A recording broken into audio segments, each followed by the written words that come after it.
हमारा जीवन स्थिति को देखकर, परिस्थिति को देखकर हमको वैसा नहीं चलना है।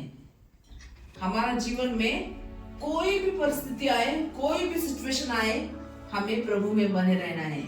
हमने जिसको पकड़ा है वो परमेश्वर है। हमारा व्यवहार किसी मनुष्य को देखकर चेंज नहीं होना है। अगर कोई व्यक्ति ने पाप किया है तो उसको देखकर हमारे जीवन में वैसा व्यवहार नहीं होना है। हमने किसको देखा है? हमने यीशु मसीह को देखा है। ना उसने कभी पाप किया, ना उसके अंदर कभी बुराई थी, ना उसने कभी दोष किया। हमने हमारा स्वभाव यीशु मसीह को देखकर चेंज किया है। हम सोचेंगे अच्छा पास्टर भी अपना जीवन बुराई में जीवन जी रहे तो हम उसका जैसा जीवन जिए, ऐसा तुमको लगेगा। क्योंकि पास्टर पाप कर रहा है ना, तो हमको पाप करने में कोई हर्ज नहीं। लेकिन हमने जिसको देखकर अपना जीवन परिवर्तन किया है वो यीशु मसीह है। उसने कभी पाप नहीं किया है।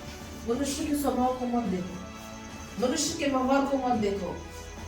हमने जिसको देखा है वो है यीशु मसीह। बहुत बार आप लोगों को ऐसा लगेगा कि हम जिस वातावरण में नहीं, उस वातावरण से अगर बाहर जाते तो हमारा बोली चाली में, हमारे व्यवहार में बदलाव आने लगता है।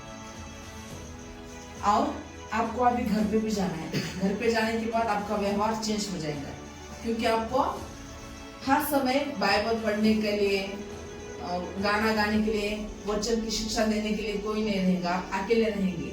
तो आपको कुछ ऐसा लगेगा कि हम अलग जगह में आए हैं, अभी हमको इसी वातावरण के साथ हमको जीवन जीना है। तब तुमको उन सब बातों को छोड़कर उन बातों को पकड़े रहना है कि ना कोई म्यूजिक है, ना कोई गाना गाने वाला है, लेकिन हमारे साथ कौन है? यीशु मसीह है।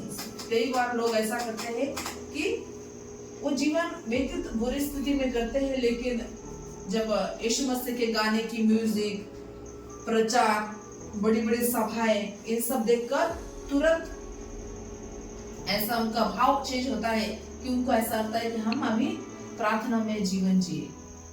जैसे ही मीटिंग छुटती है, जैसे ही सभा खत्म होती है, जैसे ही गाना स्टॉप होता है, जो उनकी पहली चाली रीति थी उसी चाली रीति के अनुसार जीवन व्यतीत करती है। प्रियो, हम किसी म्यूजिक के अनुसार बुलाए गए नहीं हैं।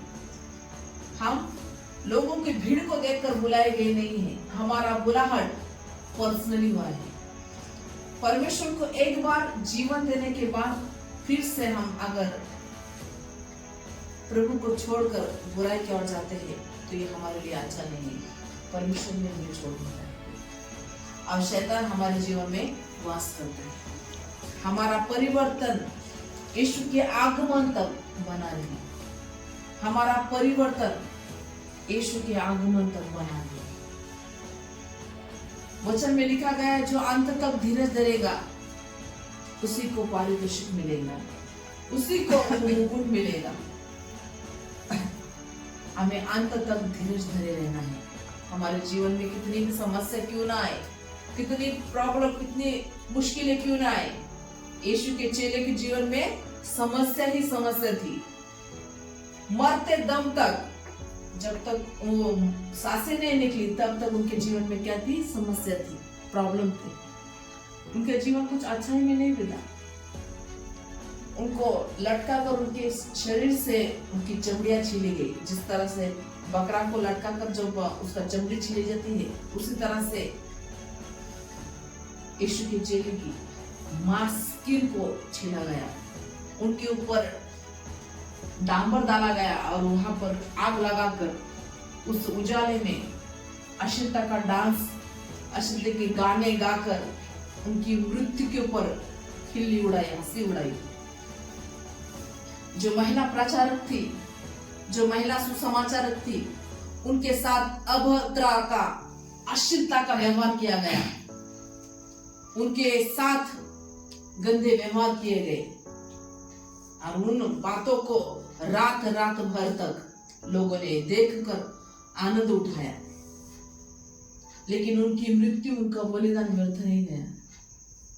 आज हम उन सुसमाचार, उन कहानियों को वो कहानी नहीं है, वो रियलिटी बातों को सुनकर हमारे जीवन में परिवर्तन लाते कि वो भी प्रभु के दास थे, दासिया थी, हमको भी हमारे जीवन में इसी तरह से जीवन जीना है। क्या आप यीशु के लिए अंत तक धीरज धरने के लिए तैयार है? Yes. आमीन। Amen.